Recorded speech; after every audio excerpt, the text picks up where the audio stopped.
सरगुजा जिले के दरिमा ब्लॉक के रकेली और नवापारा गांव में लगभग 12 साल पहले नहर का निर्माण किया गया, लेकिन 12 साल बीत जाने के बाद ना तो गांव तक पानी पहुंचा और ना ही किसानों को मुआवजा मिला, जिसके चलते प्रशासन के लचर रवैये से किसान अब दूरी मार झेल रहे हैं।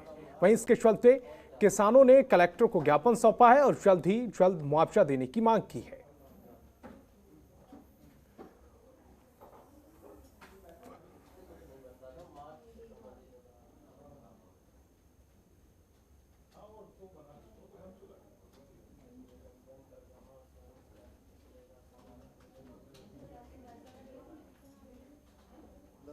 तो कलेक्टर साहब तो कहीं नहीं कि देख के दीवार जो है वो अभी तक मिली से नहीं है भाई। मौजा हमला 8, 10, 15 बरस हुआ है और वहाँ यहाँ के ना पानी नहीं मिलत है ना मौजे नहीं मिलत है और जमीन ऐसे अवठाई से है ना वाला खने कोड़े बनत है ना कहीं करे नहीं बनत है। हमला पानी भी चाहिए मौजा भी चाहिए, पानियों कर जरूरत है। हमला 2 ठो नहर बनवाए, दुइयों में नहीं आते, हमारे रकेली में पानी पड़ते नहीं है, दोनों तरफ से नहीं पड़ते हैं।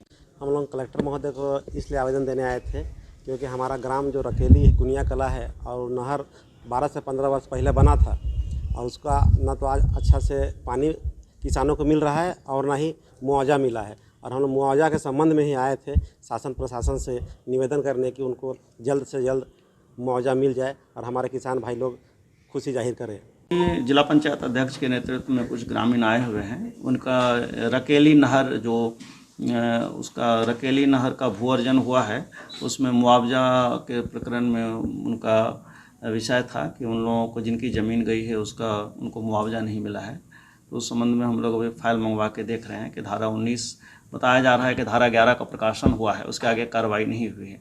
तो जब तक पूरी कार्रवाई नहीं होगी तब तक मुआवजा वितरण नहीं किया जा सकता है। तो इसको हम लोग अभी सभी से बात हुई है और ग्रामीणों को आश्वस्त किया गया है कि धारा 11 की जो कार्रवाई है उसके बाद की कार्रवाई उसको बहुत ही तेज़ी से हम लोग करेंगे और समय सीमा में मुआवजा का वितरण करवाएंगे। जशपुर जिले में हाथियों से पहले होने वाले नुकसान का सिलसिला थमने का नाम नहीं ले रहा। आपको बता दें कि कुरकुंजा गांव में 35 से 40 हाथियों के दल ने धावा बोल दिया और खलिहान में रखे धान को खाते और रौंदते हुए बर्बाद कर दिया। साथ ही हाथियों ने एक ग्रामीण के घर पर भी नुकसान पहुंचाया है। घटना के बाद मौके पर पहुंची वन विभाग की टीम ने हाथियों से हुए नुकसान का आकलन कर मुआवजा प्रकरण तैयार किया है।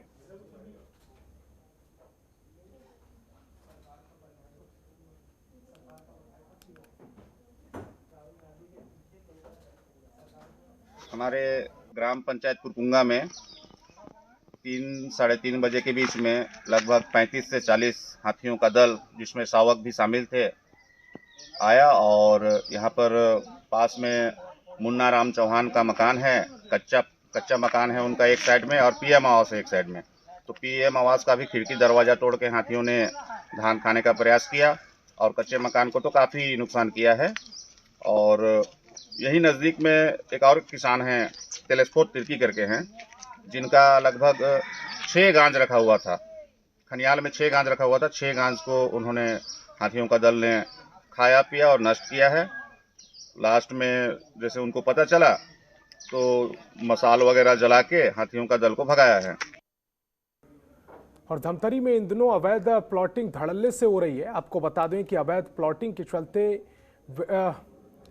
बेतरतीब बसाहट की समस्या नियंत्रण से बाहर होती जा रही है। साथ ही इसमें बड़े व्यापारी और रसूखदार भी शामिल हैं, जिसके चलते जिला प्रशासन, राजस्व विभाग और नगर निगम इस पर नकेल कसने में विफल है।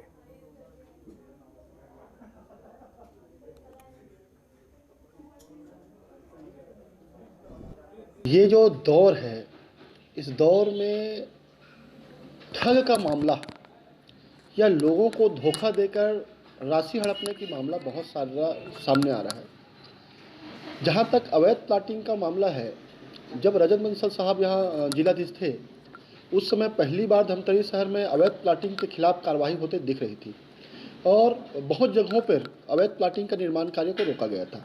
लेकिन उनके जाने के बाद आप देखिए, शहर के जिस दिशाओं में चले जाइए अवैध प्लाटिंग ही अवैध प्लाटिंग दिखाई देगा आपको। और निश्चित तौर से धमतरी जिला जो है भू माफिया के अंकुश में है और हजारों लाखों जो लोग हैं जो करोड़ों रुपए उनमें अपने जमा पूंजी को इन्वेस्ट करते हैं या अपने सपनों का मकान बनाने के लिए खरीदी बिक्री करते हैं, उनके सपने कहीं ना कहीं टूट जाते हैं और वो अवैध प्लाटिंग के चक्कर में फंसकर कई सारे कानूनी अड़चनों में फंस जाते हैं। सरगुजा जिले के सीतापुर के कुंवर कार्तिक जिले के नाम से राष्ट्रीय स्तर पर रोशन किया गया। कुंवर कार्तिक ने शूटिंग की राष्ट्रीय प्रतियोगिता में शानदार जीत हासिल की है। 10 साल के कुंवर कार्तिक ने भोपाल में आयोजित राष्ट्रीय शूटिंग प्रतियोगिता में शानदार प्रदर्शन किया। पहले स्टेट फिर प्री नेशनल और नेशनल शूटिंग प्रतियोगिता में अपना परचम लहराने के बाद 10 साल के कुंवर कार्तिक का अगला टारगेट भारतीय टीम का हिस्सा बनने और इंडिया लेवल पर गोल्ड मेडल जीतना है। इस मौके पर कुंवर कार्तिक ने कहा कि पहले हिचकिचाहट होती थी, लेकिन अब वैसी फीलिंग नहीं होती। मैं अभी शूटिंग कर रहा हूँ और मेरा भी गोल है कि मैं ओलंपिक्स में इंडिया को गोल्ड मेडल जिताऊँ और अभी मैं नेशनल लेवल तक पहुँचा हूँ। पहले मैंने स्टेट खेला था, स्टेट में मेरा 3 गोल्ड आया, 1 सिल्वर आया। उसके बाद मैं अहमदाबाद में प्री नेशनल खेला था। बचपन से ही बंदूक चलाने का शौक़ था, बंदूक में काफ़ी इंटरेस्ट था और चूँकि अभी उम्र कम है इसलिए 10 मीटर एयर राइफल के अलावा कोई दूसरा ऑप्शन नहीं था, क्योंकि बाकी फायर आर्म्स के लिए 12 साल मिनिमम एज होना चाहिए, तो इनका उम्र उससे कम है। तो 10 मीटर्स का एयर राइफल का इन्होंने मैच खेला और पहले तो राजकुमार कॉलेज में एडमिशन लिए, तो 3rd से इन्होंने बंदूक चलाना शुरू किया और 10 साल उम्र जैसे ही पार हुआ तो स्टेट लेवल चैम्पियनशिप में भाग लिए और वहाँ पे बहुत अच्छा प्रदर्शन करते हुए 3 गोल्ड और 1 सिल्वर मेडल जीते। उसके बाद प्री नेशनल अहमदाबाद में हुआ, वहाँ पे गए और वहाँ पे भी अच्छा प्रदर्शन करते हुए नेशनल के लिए सेलेक्ट हुए और अभी नेशनल में भी अच्छा करते हुए अब इंडिया ट्रायल्स में गए, तो ये हम लोगों के लिए खुशी की बात है। खबरों के निष्पक्ष विश्लेषण के लिए सब्सक्राइब करें Janatantra TV and press the bell icon. Never miss any update.